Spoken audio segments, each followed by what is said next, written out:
আর কেন ওই অসহায় শিক্ষকদের ধরছেন বলুন তো, যারা ওই টাকা দিয়ে কাটবানি দিয়ে শিক্ষকতা পেয়েছে? আপনি রাঘব বোয়াল ধরবেন না, কেন চুনুপুটিকে ধরছেন? কেন চুনুপুটিকে তো চুনতির মধ্যে ফেলছেন?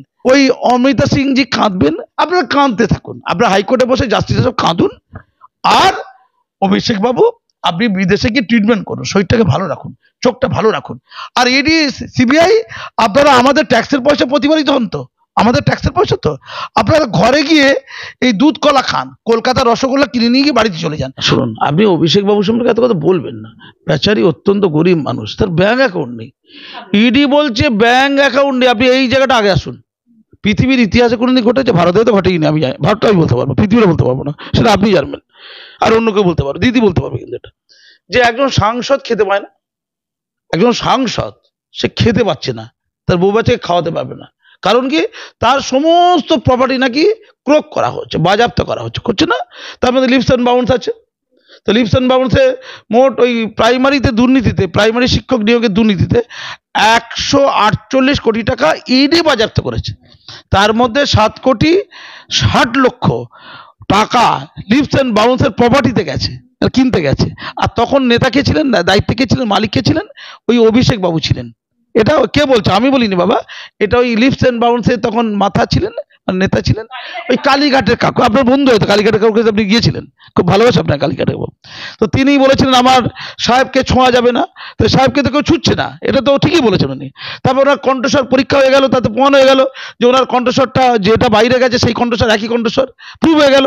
তারপর সেই কণ্ঠস্বর মিলিয়ে মিলিয়ে বাকিতে ধরা যায়, কিন্তু টাকা ধরবো, টাকার মালিককে ধরবো না। মানে আমার ঘরে সোনা আছে, এই যেটা আপনি দিয়ে গেছেন 100 কোটি টাকা সোনা আমার বাড়িতে রাখা আছে। কে দিয়েছে? এটা রোজিনা দিয়েছে। আমরা খুব সংখ্যালঘু ধনী হয়ে গেছি, আমার ঘরে আছে। তাহলে আমাকে আমার ঘর থেকে ধরুন ইডি সিবিআই এসে ওই সোনাটা বাজেয়াপ্ত করলো, কিন্তু আমার ঘরে যে আমি বাবা বসে বসে চা খাবার বিড়ি খাও, আমাকে ধরে যাবে না? আমি পুণ্যাত্মা। ঠিক করেছে অভিষেক বাবুকে 7,10,000 ভোট দিয়ে ঠিক করেছে, জিতিয়ে দিয়েছে। আরে দেবতা তুল্য, তাকে ছোঁয়া যায় না। এটা কালীঘাটে কাকু বলেছে। আমি শুধু বলি, আর ভণ্ডামিটা বন্ধ করে দিন না, চুরি চামারি থাক, দুর্নীতি থাক। এই বিজেপি, চুরি চামারি থাক, দুর্নীতি থাক।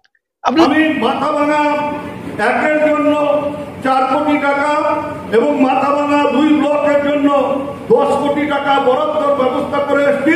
মাথাভাঙা শহরের জন্য 1 টাকাও দেওয়া হয়নি, এবং শুধু মাথাভাঙা শহর না, আমার নিজের দিনহাটা শহরের জন্য আমি 1 টাকা বরাদ্দ করিনি, এবং কুচবিহার শহরের জন্য 1 টাকা বরাদ্দ করিনি। শহরের মানুষরা একটু গ্রামের মানুষের থেকে বেশি বুদ্ধিমান, বেশি চালাক। আমরা টাকা দিচ্ছি আর তোমরা অন্যকে ভোট দিচ্ছ, ঠিক তো? ওই জন্য তো কেন্দ্র সরকার 100 দিনের কাজে টাকা দেবে না বলেছে, আবাস যোজনা দেবে বলেছে। তোমরা তো অন্যকে ভোট দিয়েছো, আমরা টাকা দেবো কেন? লজিকটা ঠিক আছে তো? তোমরা অন্য লোককে ভোট দেবে আর আমরা কেন্দ্র সরকার থেকে টাকা ছাড়বো? আমরা রেমালেও টাকা ছাড়বো না, আবার আমফানেও টাকা দেবো না, কিছু দেবো না, যা মত তোরা। কি লজিক বলুন তো? তারা চাইতে যাচ্ছে কেন? তাহলে মাননীয় প্রথম কাজ হচ্ছে যে ভোট না দিলে টাকা নয়, তাই তো? এটা তো বলেছে, ওই উদয়ন বলেছে। তাহলে ভোট দাওনি, লক্ষ্মীর ভান্ডার আমার রাজ্য সরকার টাকা দেবো না, তবে টাকা equal to party, equal to সরকার। তাহলে এই 100 দিনের কাজের টাকা, আবাস যোজনাটা কেন্দ্র সরকারের। আপনি বলে রাজ্য থেকে নিয়ে গেছে, ও জেদ থেকে নিয়ে যাবে, আইনে থাকলে নিয়ে যাবে, দেবে না। অভিযোগ তাহলে দেবে না, যেমন চুরি করেছো, ইউসি দাওনি, ইউটিলাইজেশন সার্টিফিকেট দাওনি, খরচা করে তার হিসাব দিতে পারোনি, তো দেবে না। তাহলে ওই টাকার তো বিজেপির টাকার, বিজেপি তো বিজেপি ধরতে হবে, তাহলে কেন্দ্র সরকার ইকুয়াল টু বিজেপি ধরতে হবে। এখন তোমার এনডি আছে, তাহলে ওই টাকা কেন দেবে? তোমরা ভালো করে পশ্চিমবঙ্গে ভোট দাওনি, হ্যাঁ তোমার ভালো করে দেবে। আমি ওটাই বলছি, তাহলে পশ্চিমবঙ্গে যখন ভোটটা ভালো করে দেয়নি, মাত্র 12টা দিয়েছে, তোমাদের 29টা দিয়েছে, নিয়েছে আর কি, তাহলে কেন দেবে? উদয়ন বাবু, ওই যুক্তি যদি বিজেপি খাটায়, পশ্চিমবঙ্গে যে ক্ষতিগ্রস্ত হয়ে যাবে, ওই যুক্তি যদি কেন্দ্রের সরকার খাটায় খাটায় খাটায়, তাহলে পশ্চিমবঙ্গের মানুষ তো সর্বশান্ত হয়ে যাবে। রীতিমতো জগদীশ বসুনিয়া যে সদ্য সাংসদ, তিনি বলছেন যে এবারে পেশি শক্তির অ্যাপ্লাই করা হবে, কেউ যদি একটা চড় মারে তাকে 10টা চড় মারতে হবে। কে বলছেন এটা? কে বলেছেন? জগদীশ বসুনিয়া। আচ্ছা, চড় মারাটা তাহলে এটা সোহমের দ্বারা অনুপ্রাণিত। যে চড় না মারলো, সোহম চড় মেরে দেয়। চড়টা তো মারেনি। ওই আলম সাহেব গরিব একটা ব্যবসায়ী, না এটা দোকানপাট হয়েছিল, একেবারে গরিব না, কিন্তু ভালো, নাহলে সোম যাবে কেন? তো ওই যে চোটটা ওনার মধ্যে প্রেরণা সৃষ্টি করেছে। খেয়াল করে দেখুন, প্রচন্ড জিতে যাওয়ার পর শরীরটা করছে চড় চড়, কি বললাম, বিপুল রেজাল্ট করার পর শরীরটা কেমন করছে চড় চড়, চড় চড় করতে করতে সোয়েমের হাত দিয়ে চলে গেল চড় আলমের মুখে, ওই সংকেত বাণী সেন্সেশনের মতো চলে গেল। ওই কি জগদীশ না কি নাম বললেন, জগদীশ বসু, তো সেই আমাদের বিজ্ঞানীর ধারে কাছে চলে গেছে, ওনাও অনেক জ্ঞান ট্যান। তো উনি বললেন 1 মারলে 10 মারবো। আরে বাবা, আচ্ছা তাহলে উপনির্বাচনে যদি বিজেপি একটা সিট পেয়ে যায় তাহলে ওরা 10টা সিট পাবে। আচ্ছা একটা চড় মারলে 10টা মারবে। আচ্ছা তাহলে মুখটা ঠিক করে যেতে হবে, ফেলবেন না, ওদের ছেড়ে দিন, রাজ্যব্যাপী ম করুক দুর্নীতি, যে যেখানে পাও লুটে পাটে খাও, যে যেখানে পাও। আরে এতে তো বিজেপিরও কেউ কেউ থাকতে পারে, এ বাবা এই তো লুটে নেওয়া কি কারিশমা, আমিও শিখে নেব, আমিও ভোটের টাকা পেলে ছাড়বো কেন, এটা বাংলার কালচার। তাহলে ব্যাপারটা রইল কি, তাহলে তো হয়ে গেলে অভিষেক বাবু একটু শরীর টরীর খারাপ, উনি কয়েক মাস বিশ্রাম নেবেন, তাহলে ওনার প্রপার্টিতে সব চুরি চামারি ধরা পড়লো, মানে বললো তো আচ্ছা বাজেয়াপ্ত করবে কেন, যদি অভিষেক বাবুর কোনো দোষ না থাকে তাহলে তার বাড়ি, তার যত প্রপার্টি, তার যত সম্পত্তি, তার যত ব্যবসাপত্র, এটাকে বাজেয়াপ্ত করা হচ্ছে কেন বলুন। অভিষেক বাবুর প্রতি না হিসেবে মানবো না, অভিষেক বাবু পবিত্র, তার কোনো দোষ নেই, তার প্রপার্টিগুলো পবিত্র, কি করা হয় এটা বলুন। আমি আবার বলি, অভিষেক বাবু পবিত্র, তার ব্যাংক অ্যাকাউন্ট নেই, তার পয়সা কড়ি নেই, তার বউ বাচ্চাকে কে খাওয়াবে, কে দেখবে, মাননীয় চিন্তা করছেন, মানে গাড়ি নেই, তার পিসিমা হয়তো পিসিমা চিন্তা করছেন, পরিবারের লোক তো চিন্তা করবে, এটা তো অন্যায় নয়। আপনারাও তো পিসিমা আপনাকে নিয়ে কত ভাবে, এটা জটটা হলে দেখতে আসে, ভাববে না। তাহলে তার গাড়ি নেই, বাড়ি নেই, ওটা অন্য লোকের বাড়ি আছে, বাড়ি নেই, কিচ্ছু নেই তার। আরে ওই জন্য তো এই মনির ঋষির যে জীবন, মাননীয়া চটি, আর ওনার হচ্ছে দারিদ্রের জীবন, তার জন্য 7,10,000। আরে বিজেপি ডায়লগ মারবে না তো, আপনাদের 12টার মধ্যে মাত্র 2টো এমপি 1 লাখের ক্রস করতে পেরেছে, 1 লাখ সীমাটা টপকাতে পেরেছে, বাকি তো 1 লাখের কম সবাই, বাকি তো 10টা আসন ছেড়ে দিন না, ওগুলো 1 লাখের কম মানে ছেড়ে দিন, ওর কিছু পাননি আপনারা। দেখুন অভিষেক বাবুকে দেখুন, 7,10,000, আপনার কত পিছনে লাগবে মনে তো, তার জিতে এসে দেখিয়ে দিল জেতা কাকে বলে, জেতার মতো জেতা। ফলে আপনারা একটা কাজ করুন, কেন অভিষেক বাবুকে জ্বালাতন করছেন, তার প্রপার্টিগুলো ফিরিয়ে দিন, তার সম্পত্তি টাকা পয়সা যা আছে ক্রোক করেছেন, বাজেয়াপ্ত করেছেন, ছেড়ে দিন। তার যখন ব্যাংক অ্যাকাউন্ট নেই, সে যখন বিদেশে বিশ্রামে চলে যাবে 5-6 মাসের জন্য, তার কোনো সমস্যা নেই, তার বিরুদ্ধে কোনো অভিযোগ নেই। কালীঘাটের কাকুকে শুধু, এই কালীঘাটের কাকু তিনি শুধু বলছেন না, গোটা ইডি বলছে, সিবিআই বলছে, কি বলছে, যে তাকে ছোঁয়া যাবে না। আর কাঁদছে কে, অমৃতা সিং বলছে এত দীর্ঘ সূত্রিতা কেন, জাস্টিস ডিলেড জাস্টিস ডিনাইড, কেন এত বিলম্ব, কেন কেন, ওরা তো জামিন পেয়ে যাবে। ওই অভিজিৎ আগে কেঁদেছিল, কেঁদে বিজেপিতে যোগদান করেছে, ওই অমৃতা সিং জি কাঁদবেন, আপনারা কাঁদতে থাকুন, আপনারা হাইকোর্টে বসে জাস্টিস সব কাঁদুন, আর অভিষেক বাবু আপনি বিদেশে গিয়ে ট্রিটমেন্ট করুন, শরীরটাকে ভালো রাখুন, চোখটা ভালো রাখুন। আর ইডি সিবিআই আপনারা আমাদের ট্যাক্সের পয়সা প্রতিবারিত হন তো, আমাদের ট্যাক্সের পয়সা তো, আপনারা ঘরে গিয়ে এই দুধ কলা খান, কলকাতার রসগোল্লা কিনে নিয়ে গিয়ে বাড়িতে চলে যান। আপনাদের এই ঢাটামি করা, এই অভিনয় করা, এই তদন্তটা বন্ধ রাখুন। তদন্ত করছেন না, অভিনয় করছেন, খেলা হবে খেলা হবে। একটু দেবাংশুর সাথে দেখা করে নিন, দেবাংশু আর আপনারা ইডি সিবিআই যারা নেতারা আছেন প্রত্যেকের নেচে উঠুন, খেলা হবে খেলা। জমি সংক্রান্ত জট ছাড়ায়নি, মানে কাটেনি, জট আছে। তাহলে জট অবস্থায় যখন তিনি দেখছেন জট আছে, জমির জট শালবনিতে, সেই জট নিয়ে তিনি শিল্প করব ওই শালবনিতেই ঘোষণা করছে, বাংলা থেকে না স্পেন থেকে। আর শিল্পপতি পাওয়া গেল না, সৌরভ গাঙ্গুলি ক্রিকেটার প্রতি নয়, শিল্পপতি হয়ে গেলেন, এবং তাকে ওখান থেকে ঘোষণা করতে হলো। রীতিমতো দেখা যাচ্ছে যে আমাদের এই রাজ্যে আর এই বছর শিল্প সম্মেলন হবে না।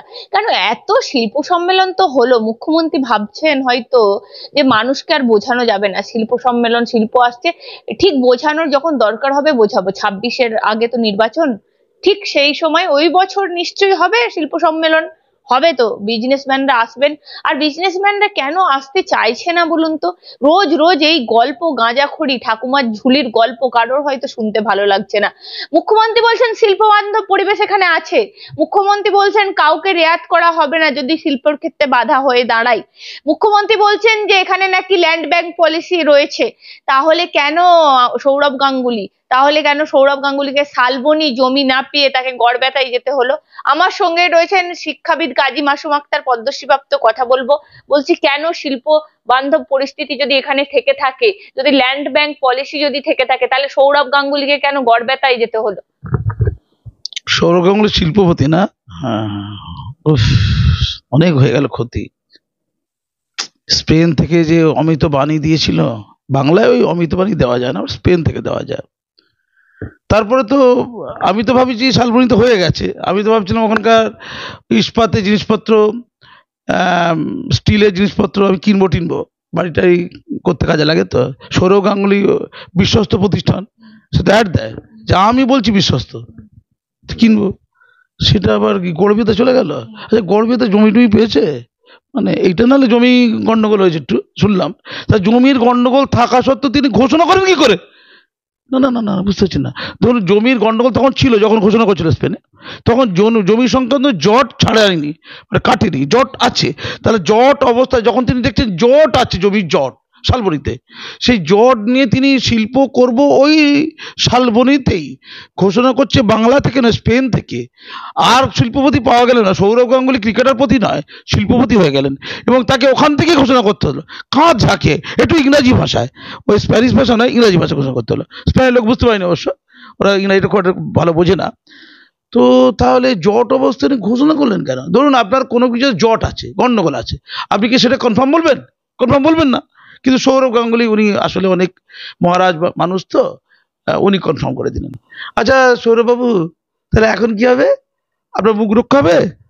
আচ্ছা, জমি সংক্রান্ত জট ছিল তো। আচ্ছা, এই গড়বেতে না, গড়বেতে তো, আচ্ছা গড়বেতে জমিটা কি উনি পাইয়া আছেন? আচ্ছা, জমি যদি পাইয়া থাকেন, জমি কত করে একর প্রতি নিয়েছেন, বাজার মূল্য কত, আর উনি কত দামে পেয়েছেন, একটু দেখা দরকার আছে। আপনি একটু ক্যামেরা নিয়ে বুম নিয়ে একটু খোঁজ খবর নিয়ে দেখুন গড়বেতায় জমি উনি ক টাকায় পাচ্ছেন। তো উনি যদি ভুলভাল টাকায় পান, আমি কি একটা মামলা ঠুকে দেবো? মানে ক্রিকেট খেলে কি শিল্পপতি হওয়া যায়? তাহলে তো মোহাম্মদ আজহারউদ্দিন শিল্পপতি, সচিন টেন্ডুলকার শিল্পপতি, এই মোহাম্মদ শামি আমাদের বাংলার লোক শিল্পপতি। আচ্ছা, কটা শিল্পপতি ভারতবর্ষে আছে যে ক্রিকেট খেলে শিল্পপতি হয়েছে? শিল্পপতি হয় ইউসুফ পাঠানকে অবশ্য। আরে অধীর চৌধুরীকে হারানোর মতো যোগ্যতা কার আছে? বলেছে তো ওই, মানে মমতা ব্যানার্জি বলেছে না, ওই কি বলেছে এটা, যে জায়েন্ট কিলার না কি বলেছে, জায়েন্ট কিলার নাকি? তো জায়েন্ট কিলার কেন শিল্পপতি হবে না? ও যথেষ্ট ভালো খেলে, আর লম্বা চওড়া, তার ঘুষি তেজ আছে, সৌম্যের চেয়ে ভালো তেজ আছে, জোরে ঘুষি মারতে পারবেন, ঘুষি মারলে শিল্পপতি হয়ে যাবে।